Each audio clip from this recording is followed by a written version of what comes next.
This full day video is going to have an overarching subject, which is going to be about lean bulking. A lot of people have started to like get into their boat, and we had a lot of questions saying, what is the ideal lean bulking diet to follow? So I'm going to talk about that in a lot more depth at some point in this video. But first off, I'm going to show you guys some of the foods I'm going to eat. So stay tuned for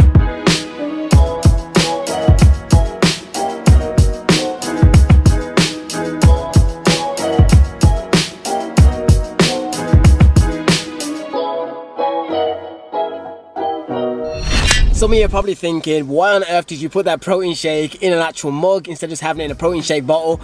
The reason I do that when I'm at work is because any of you that have like a 9-to-5 job, you'll soon realize anything to do with gym, you can almost become the butt of the joke, because in an office environment, going to the gym and fitness isn't really, isn't really appreciated or like, kind of like seen as a good thing to see. It's funny. They're more into like just TV, beer, and those type of things for the most part. That's why when I'm at work, I try and minimize anything to do with gym. So one thing I always do is if I have a protein shake, I'll always have it in a mug, and it also stops like the mini jokes that people at work will always say. Like when they do a tea round, it'll always be, oh, you want tea, coffee, protein shake? So now if they don't know, it kind of ruins the joke.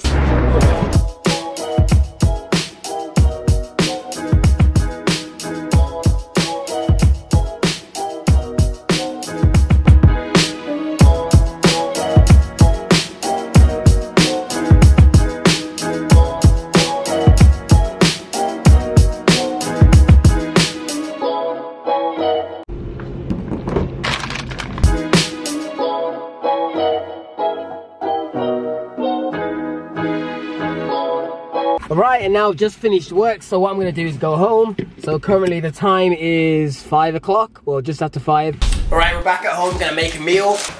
Oh, so I've got my bacon here. I also have pancakes. While my food is cooking, you can probably hear it. What I'm going to have now is make the drink going to go with it. So this is what I normally do, fill this all up with water. I normally put a little bit of this no added sugar syrup, no added sugar cordial squash with it, just because it gives it a nice bit of flavour. And then now this is the two choices you can have. They have the watermelon flavour, which is the old version of the amino acid from My Protein, and they have the new one. So I'll put a scoop of this in. And also, I think I mentioned it about 3 or 4 vlogs ago, I have attempted to start taking creatine again because I always forget and fall off it. So I've got myself some creatine. You only need like 3 to 5 grams on a daily basis, and you don't need to cycle it. And the good thing about creatine is you can't taste it.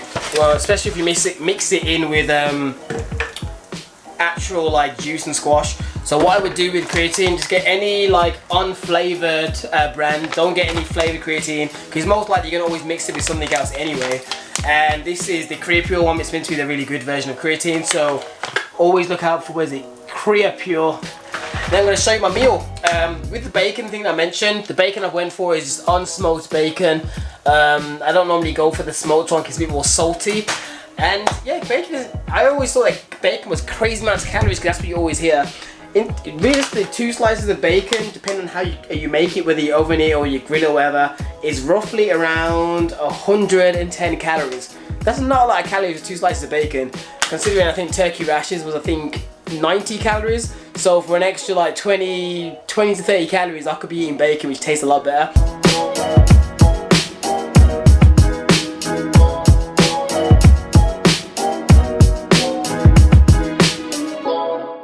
We're looking at quite an American meal here. We got ourselves some American bagels, some bacon, maple syrup, near zero maple syrup by the way. It's the one by Walden Farms, very good, virtually no calories. And then 3 protein pancakes, and this is what I'm gonna have right now. The key thing that you guys have to see is what tastes great is the actual bagel, not the pancakes. The bagel, when you dip it in the near zero syrup,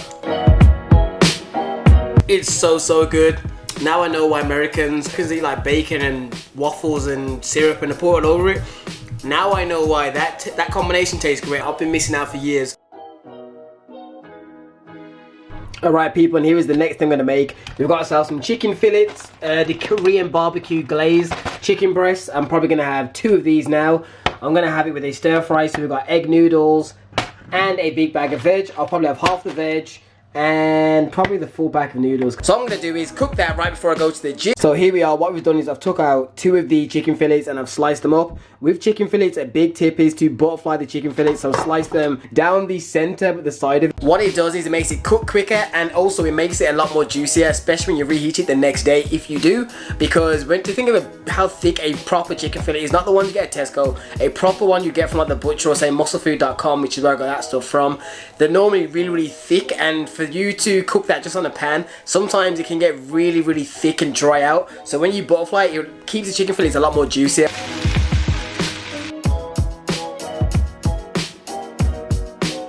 Alright, so here is the food here. It's kind of like a mini meal prep.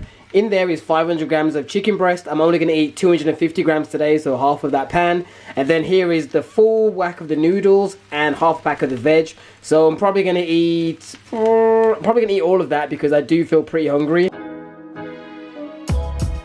What I want to talk about is the lean bulking thing. A lot of people always ask me, what is the best lean bulking diet?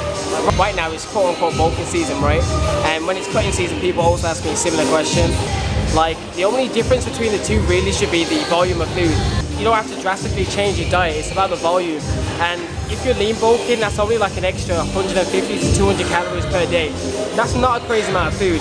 So that could literally just be a case of simply increasing the food on certain things. Little things like that can put you into your surplus. It doesn't have to be a total drastic rehaul of all your food to the point where you have to have a completely new shopping list. I feel like people overcomplicate it. But yeah, my advice to anyone that asks that question to me is just make sure you're in your surplus, don't go crazy high, don't jump into the 500 calorie surplus. A nice 150 calorie surplus to start off with. I guarantee you'll start making nice incremental gains. Anyway guys, I'm going to finish off my session right now. I'm going to leave the calories and macros on screen somewhere for you so you can see what you put out for today. But yeah, anyways, if you like the video, give it a nice thumbs up. I greatly appreciate anybody that's made this final video. People, I am gone. Peace out.